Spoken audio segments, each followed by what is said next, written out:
saya ini adalah salah satu anak yang kurang perhatian dari orang tua saya, sehingga saya memulai ini ketika saya sudah punya anak. Jadi apa yang saya nggak pernah dapetin dulu itu saya nggak mau diulang di anak saya. Terus segala perbedaan yang terjadi, saya juga anak yang dibeda-bedakan. Dulu saya mah dulu dibilang anak pembawa sial, dibilang ini karena tanggal lahir saya itu nggak hoki. Wah banyak deh.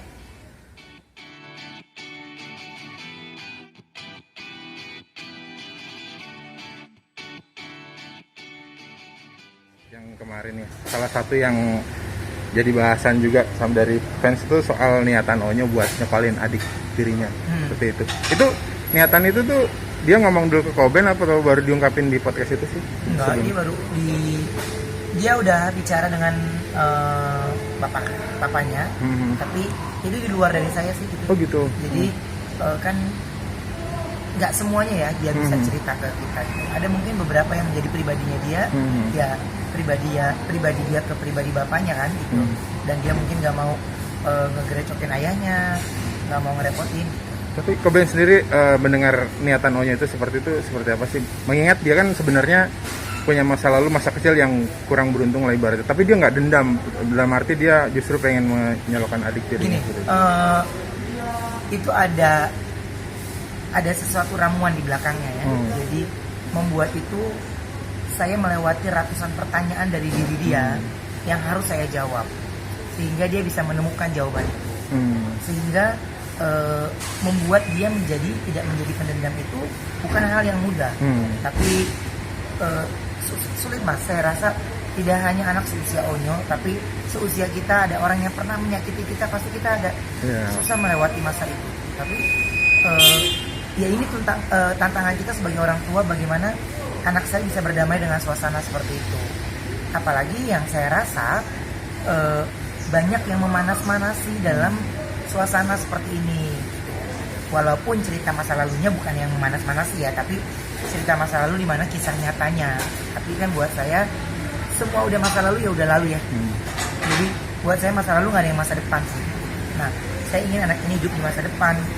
Itu PR-nya dari saya dan Sarwenda ketika ada satu pertanyaan dia yang lu sudah sampai di soal nomor 23, tiba-tiba dia ulang lagi sama dia di soal nomor 7. Jadi saya harus ngurut lagi, mulangnya dari awal. Dan seluas-luasnya itu pikiran kita, jawaban kita, dengerin dia.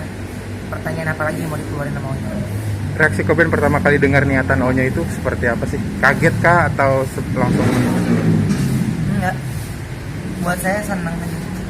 Karena sebelum ada kalimat itu, dia selalu bilang kenapa kita harus berbagi, kenapa kita harus ini ya. Karena saya selalu ngajarin ke dia, nggak sepenuhnya uang yang kita milikin itu adalah milik kita sepenuhnya. Ada orang-orang yang kurang memerlukan. Jadi selama kita bisa bantu, kita bantu. Walaupun kita tidak perlu bantu yang terlalu jauh, bantu sekeliling dulu. Tapi kan yang kita bantu kita lihat dulu, apakah dia bersyukur atau tidak, ataukah dia benar-benar kita bantu. Ya walaupun kita nggak terlalu banyak, tapi dia bisa berterima kasih aja udah seneng lah. Tapi kan ada orang yang memang udah kita bantu atau apa yang memang kadang cuma segini nih, ada juga. Jadi mengartikan ke Bertrand itu ya ditranslate-nya kayak gitu sih. Untuk mengaplikasikan rencana niatan Onyo sendiri nanti seperti apa sih Kak?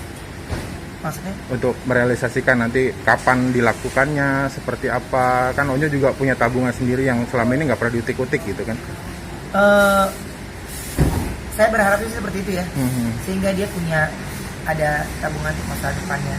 Tapi jika itu dia gunakan nggak apa-apa, kan untuk dirinya sendiri. Gitu. Yang untuk dirinya sendiri, yang saya sudah kasih pakemnya itu adalah tidak diperbolehkan untuk memberikan sesuatu ke kami, gitu. Karena itu bukan menjadi salah satu yang kami inginkan. Tujuan kami adalah dia sukses, dia bahagia, dia happy, dia tumbuh kembang sesuai dengan usianya. Karena di sini tantangan saya untuk dia bisa kembali dengan Bertrand cover yang baru, Bertrand dengan yang masa depan. Selama ini dari Onyo dulu tuh Koben selalu ngajar untuk berbagi, menyisihkan uang, bukan menyisihkan, minta uang dari ayahnya buat kasih ke orang seperti itu. Ini salah satu bentuk apa ya, ya salah satu wujud itu juga kepedulian dia paling nggak dengan keluarganya dia di NTT itu. Harus. Itu untuk salah satu yang kalau sama orang lain aja kita perhatian, apalagi sama keluarga sih. Cuman kan memang prioritas utama dari saya itu adalah yang utama adalah hormati kedua orang tua dulu.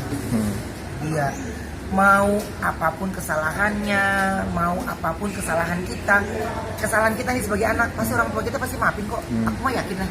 Kita nih sebagai anak, jadi harus bercermin yang seperti itu. Jadi ketika ada orang yang oh ini orang tuanya gini, oh ini anaknya gini, enggak.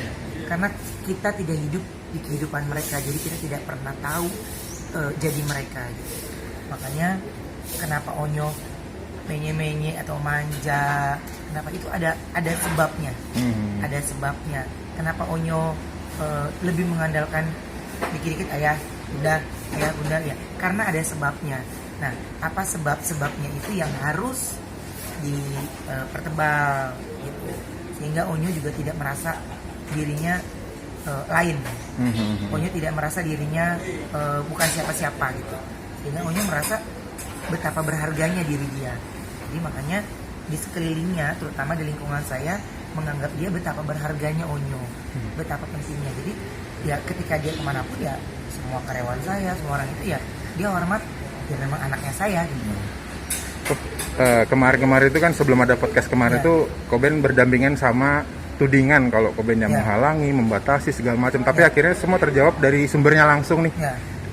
Lega nggak sih, maksudnya jadi lebih fokus bekerja, lebih tenang, nggak mikirin yang tudingan cara ngejawabnya? Kalau tudingan mah ya terganggu pasti ya. Cuman kan kalau saya lebih ke anaknya nih. Kalau ini diteruskan ya buat saya tidak bagus untuk tumbuh kembang anaknya. Kalau masalah tudingan mas, saya yakin nih kita ngomong begini aja pasti ada yang komen negatif. Pasti ada yang komen negatif. Itu yang saya bilang, hidup itu ya di dunia ya ada baiknya ada setannya gitu. Tergantung lu tinggal milih lu mau jadi baiknya atau setannya. Tinggal lu mau makan ada dua makanan, lu mau makan bersih atau makan kotor. Kalau lu mau makan kotor ya lu akan jadi kotor gitu. Cuman kalau saya berpikir kalau saya teruskan ini kan sebuah tali kekeluargaan. Berat sih mas sebenarnya, mungkin banyak orang yang memiliki anak asuh, yang banyak kok teman-teman saya gitu ya, yang kok lu bisa sih seikhlas itu, kok lu bisa sih ini? Ya kenapa? Ya nggak ada, karena mau sampai kapanpun itu adalah orang tua kandungnya. Kita jangan pernah berharap lebih gitu. Tapi sayangi anak ini dengan apa yang dia inginkan gitu, yang dia tidak dapatkan kita penuhi selama kita masih mampu bisa. Dan buat saya mengenali karakter anak itu penting banget, karena dari usia anak ini menunjukkan untuk masa depannya. Saya ini adalah salah satu anak yang kurang perhatian dari orang tua saya, sehingga saya memulai ini ketika saya sudah punya anak. Jadi apa yang saya nggak pernah dapetin dulu itu saya nggak mau diulang di anak saya. Terus segala perbedaan yang terjadi, saya juga anak yang dibeda-bedakan. Dulu saya mah dulu dibilang anak pembawa sial, dibilang ini karena tanggal lahir saya itu nggak hoki. Wah banyak deh. Tapi itu kan ya emang bener, bukan tanggal gajian, tanggal 15 bukan tanggal gajian. Orang semua kakak beradik gue lahirnya di dokter, cuman gue di bidan gitu. Dan buat saya nggak ada anak yang namanya bawa sial. Tapi saya membuktikan, apa saya membenci orang tua saya? Enggak. Tapi saya justru mengasihi mereka, menyayangi mereka, mencintai mereka gitu. Cuman ya bagaimana Bertrand menempati posisi keluarganya di hati dia ya kita nggak tahu. Karena itu bukan tugas saya untuk mengkontrol secara protect pikirannya dia dan badannya dia secara sepenuhnya. Karena yang saya perhatikan adalah masa depan dia, mental dia. Jika ada yang terganggu dari dia, pasti saya akan rapihkan. Tapi jika ada yang menurut saya masih stabil ya nggak ada yang mesti dikhawatirkan gitu. Jadi harus disupport jika itu ada yang namanya silaturahmi yang kembali terjalin, sesuatu yang baik kembali terjalin sih kayaknya harus disupport ya. Makanya mudah-mudahan tidak menjadi berlawanan antara orang yang kembali yang wah ini gini itu udah pasti sih. Cuman kalau saya lebih yang ke situ. Cuman pemulihannya Onyo itu ya harus di cover terus. Kalau sekarang ini dia lagi nyindir saya terus, sama bundanya kayak lagu-lagu apa lagu yang lagunya dia sama Wenda tuh yang genggam erat tanganku, jangan lepaskan diri. Dia kalau di depan saya selalu nyanyi gitu. Saya selalu bilang gak ada yang ngelepasin Onyo. Nah, nyanyi aja katanya. Jadi saking dia mungkin dia ingin menyampaikan lagu itu ke saya, tapi saya langsung jawab untuk tidak membuat dia jadi kepikiran untuk gak ada yang ngelepasin Onyo.